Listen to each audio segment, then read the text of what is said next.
Bonjour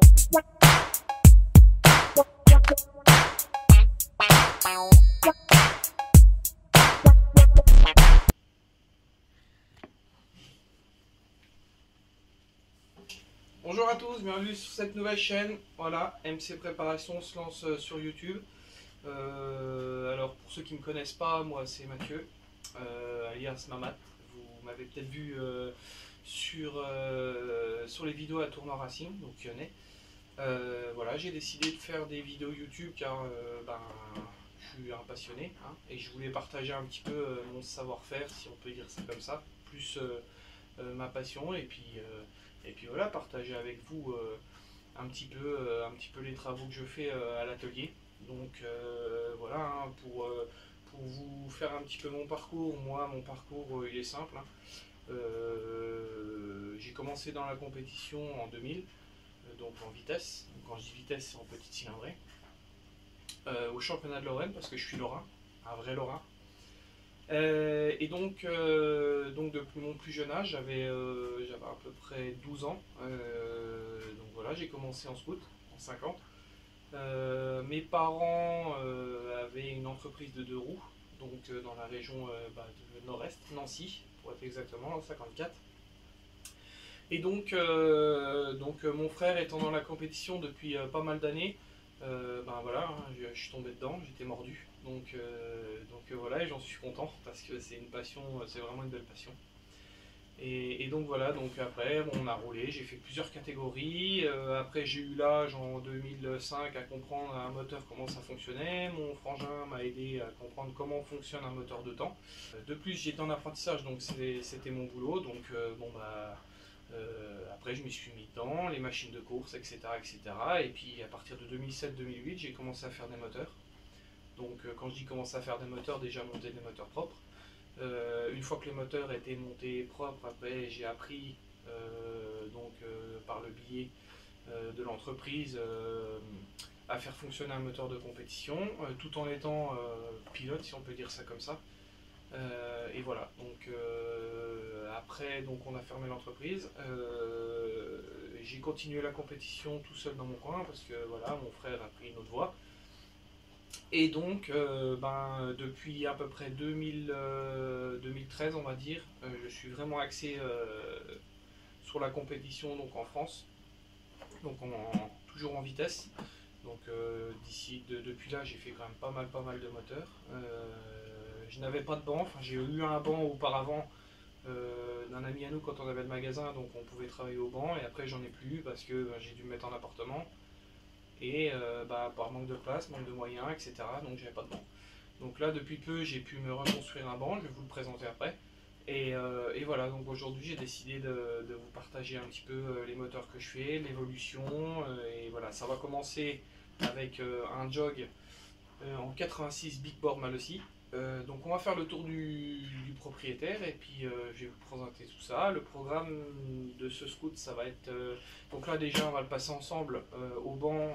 Le client me l'a amené semaine dernière. On va le passer au banc, déjà voir ce qui sort tout de suite brut, comme ça. Lui il me dit que donc il a été roulé sur une piste à Juvincourt, que je connais très bien parce que c'est à côté de chez moi, j'y roule souvent. Il m'a donné sa VMAX, donc sa vitesse maxi avec ce scooter. Et pour moi, c'était une vitesse qui n'était pas du tout normale. Donc on en a discuté ensemble, et puis il a décidé de me faire confiance, de m'emmener le scoot. Et donc on va voir déjà la pièce qu'il y a dessus, et puis on va voir pourquoi ce scoot ne fonctionne pas comme il devrait. Donc voilà.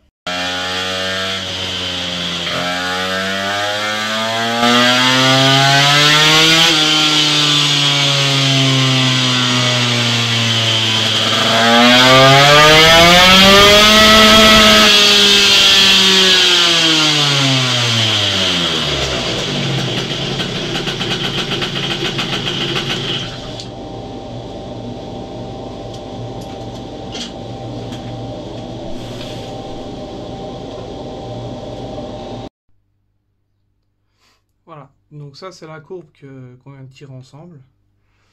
Voilà, donc tout à l'heure, je vous ai dit que j'allais pas le régler, mais vraiment, en fait, pour être objectif, je me suis dit, bon, Je vais le régler avec les pièces qu'il y a dessus, comme il est, donc carburation et avance, au mieux. Donc vraiment à peaufiner pour avoir quelque chose de propre. Histoire d'avoir quelque chose de, comment dire, d'avoir vraiment une objectivité sur après le travail qu'on va faire. Donc là je vais vous ouvrir une courbe, donc ça c'est la courbe qu'on vient de faire. Ensuite j'ai tombé le gicleur, donc il y avait un gicleur de 158 dedans. J'ai tombé le gicleur, donc une fois que j'ai mis le gicleur de 158, voilà. Déjà là on a déjà quelque chose un peu plus correct. Donc on a gagné partout. On a perdu un tout petit peu là, c'est normal, hein, on l'appauvrit, mais encore, hein, quand je dis perdu, c'est vraiment pas grand chose. Donc on est passé déjà de 16 chevaux 5 à 11 600 tours minute, 1,07 de couple, à 18 chevaux 5 à 12 400 tours à 1,14 de couple. Donc une fois que j'ai fait ça après, donc je me suis dit, bon bah, tant qu'à faire, hein, ça fonctionne, donc bon bah on va retomber encore le gicleur. Donc j'avais pas d'intermédiaire tout de suite, donc je voulais mettre au 148, je voulais mettre un 144, mais j'en avais pas, donc j'ai dit bon bah on va mettre un 142, c'est pas grave. Donc une fois que j'ai mis le 142, voilà. On a rechopé un demi-cheval, on a rechopé un peu plus de 200 tours, et le couple il a pas bougé lui par contre.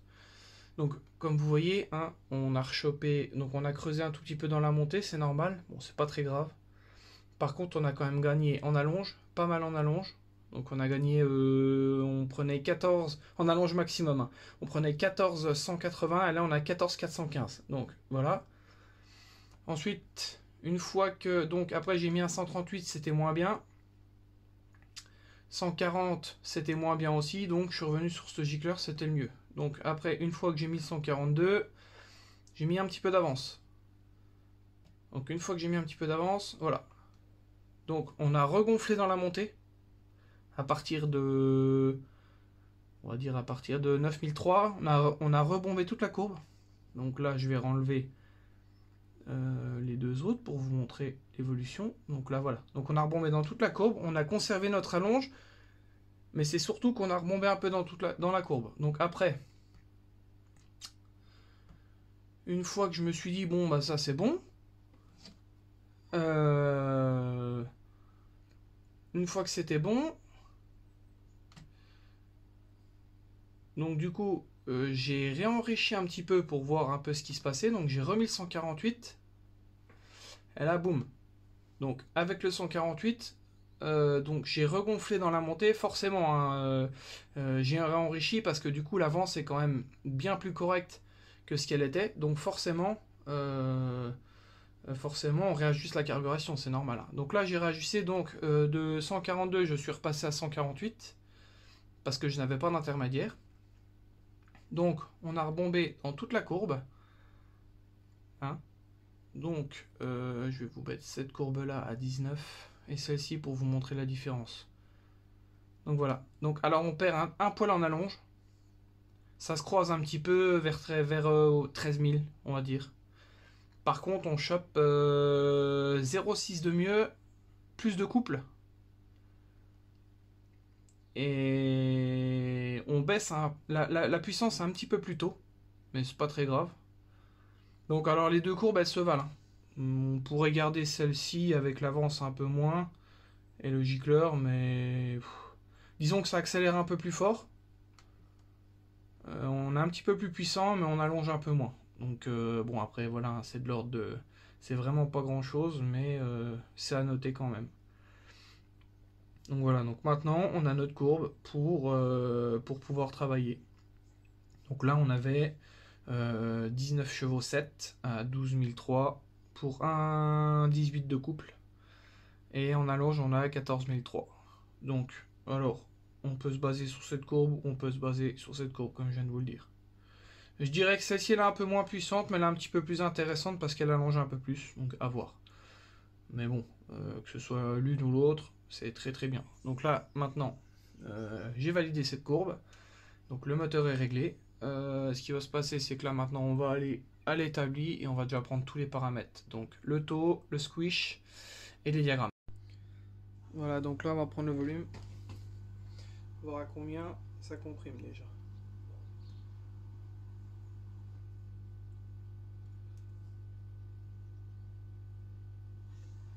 Donc au préalable, hein, j'ai mis...